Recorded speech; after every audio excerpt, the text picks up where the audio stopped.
Шановні колеги, Dear colleagues, we continue our working day, and now I give the floor to Principal First Deputy of Chief Monitor of OSCE Special Monitoring Mission, Alexander Herg.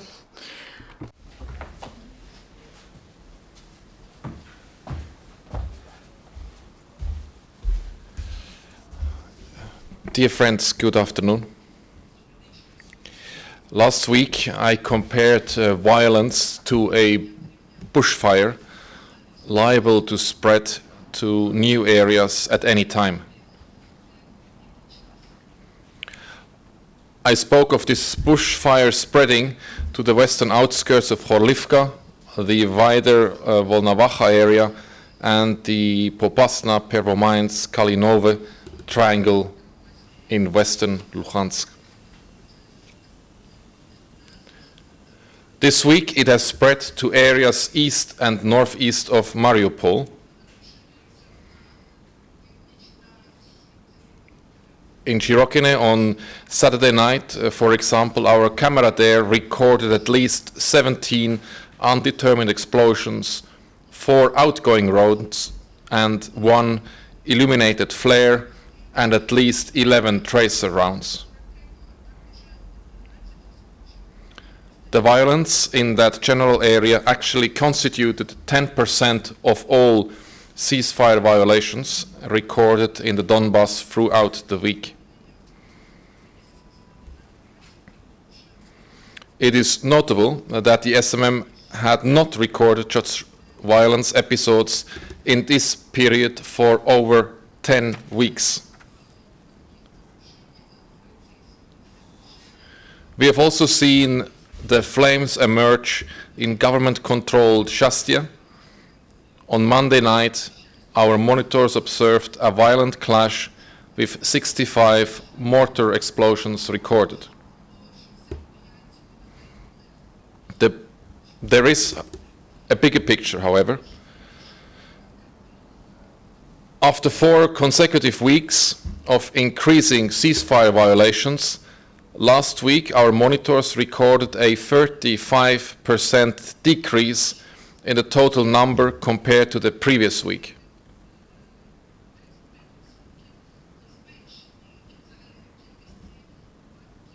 The decrease was particularly noted in the old hotspots around Donetsk Airport, the Yasinovata-Avdivka area, and the Svetlodarsk-Debaltseva road. As usual, I am very cautious to draw any conclusions.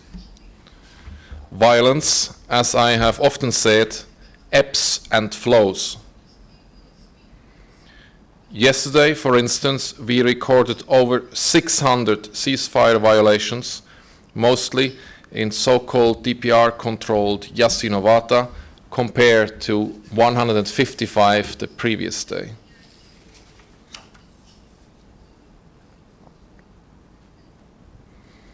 And yet the figures from last week give me some hope.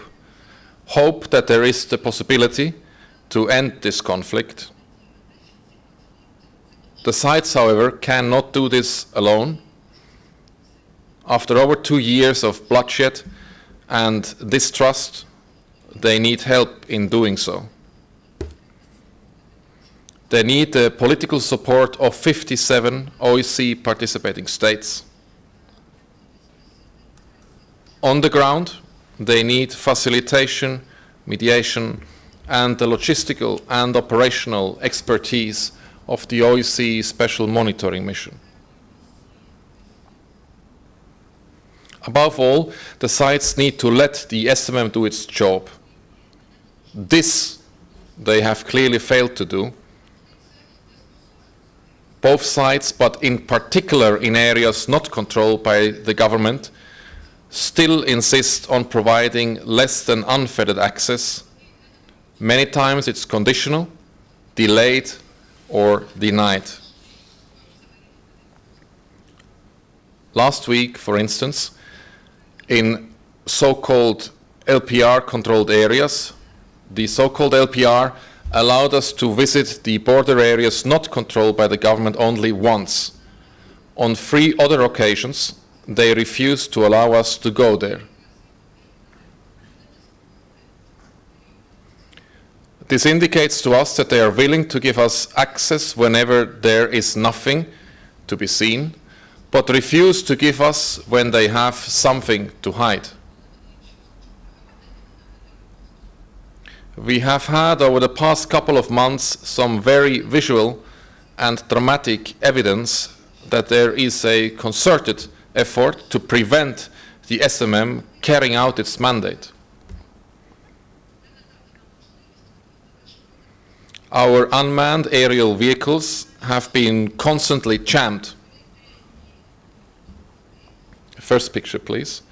This entails either the loss of control over the video feed and/or the UAV itself, which can cause it to crash.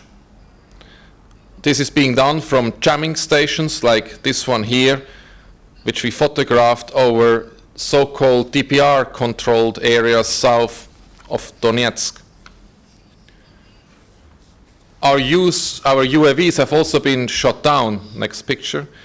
This is what our long-range UAV in so-called DPR-controlled Osviravianka on the 27th of May spotted just 1 minute before it was downed.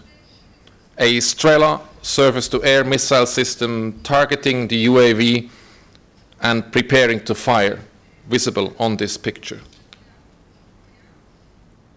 Then again, on 1st of June, near so-called DPR-controlled Korsun, next picture please, another long-range UAV spotted a OSA surface-to-air missile system and an anti-aircraft gun, visible here on this picture. The next day, almost on the same spot, we have lost contact with the same UAV after an impact with its tail section. Now, people on the ground with small arms weapons are firing at our UAVs at times. Next picture. Here you see Ukrainian Armed Forces soldiers shooting at one of our UAVs near Stanica Luhanska on 17th of May.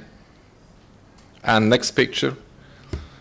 Here you see where the red arrows are, so-called DPR members doing the same near Dolomitne on 21st of May. You can close this now. Freedom of movement is not some academic, theoretical right. Its denial has a purpose and concrete repercussions, namely to conceal, to cover up, and to blind the SMM. Since the beginning of the year, those in control in areas outside government control have restricted SMM's freedom of movement 6 times more than governmental forces. More worryingly, we have also seen attacks on our monitors on the ground. Just this Wednesday, in government-controlled Vodiane, less than 2 kilometers from the contact line, our monitors came under mortar fire. Dear friends, we have no illusions. Donbas is a dangerous place. And it's exactly for this reason that the visit to Vodiane had been coordinated with representatives of the Joint Center for Control and Coordination, the JCCC, which, let me remind you, is tasked to ensure safe access for the SMM.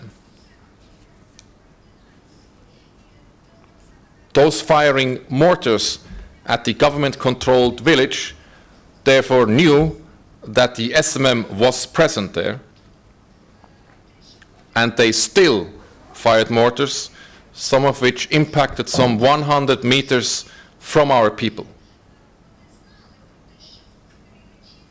The safety and security of our monitors is obviously my first priority, and as such I'm relieved that none was hurt.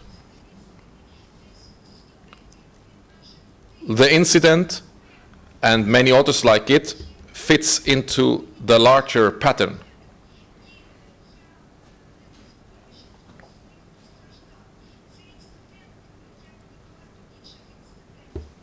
Freedom of movement restrictions, most of which occur in areas outside government control, jamming, shooting down of our UAVs, and other such attacks, they all point into one direction.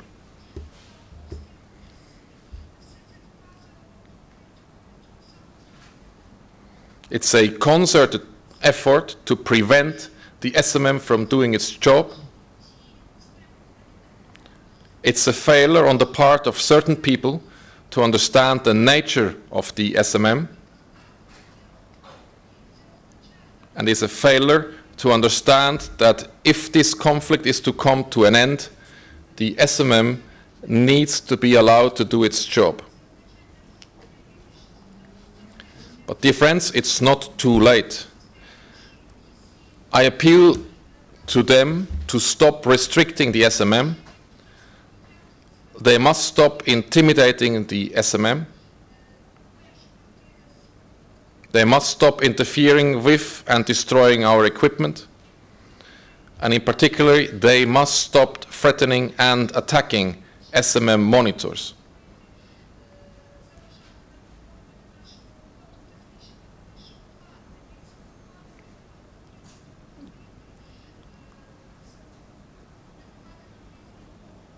Those responsible must be investigated and held to account. Impunity, and even worse, approval, breeds more contempt and generates more risks.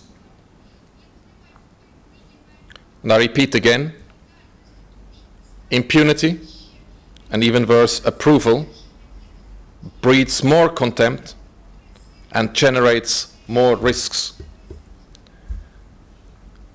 We need this. The people of Donbas need this if they are to hope. We need to build on last week's reduction of violence. We need to fully implement the Minsk agreements. We need to re-establish normalization and stabilization. We need to hope that peace is possible.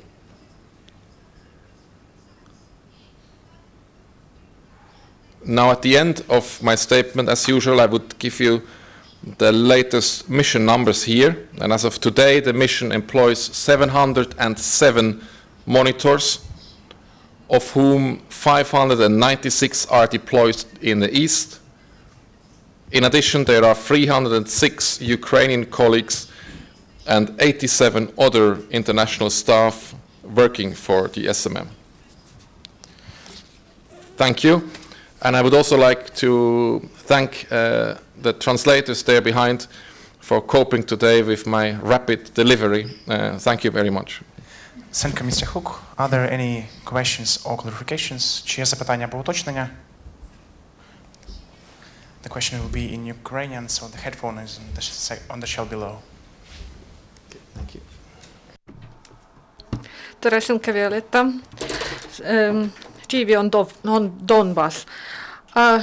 We spoke about the armed mission of OSCE. Can you tell about additional mandate of observers, whether they can be armed, for example, and what can happen, and what can be the situations in which they can use the arm?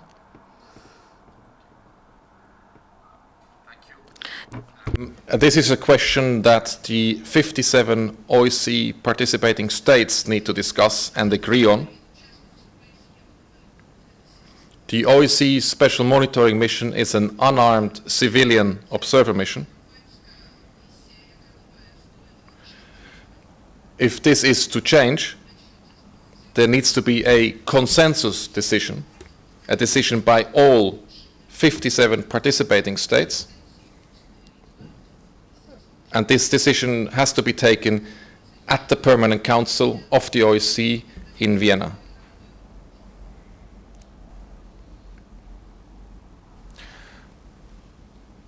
Чи є ще запитання або уточнення? Do you have other questions? Please ask. Thank you for coming and looking forward to seeing you here next week. Thank you.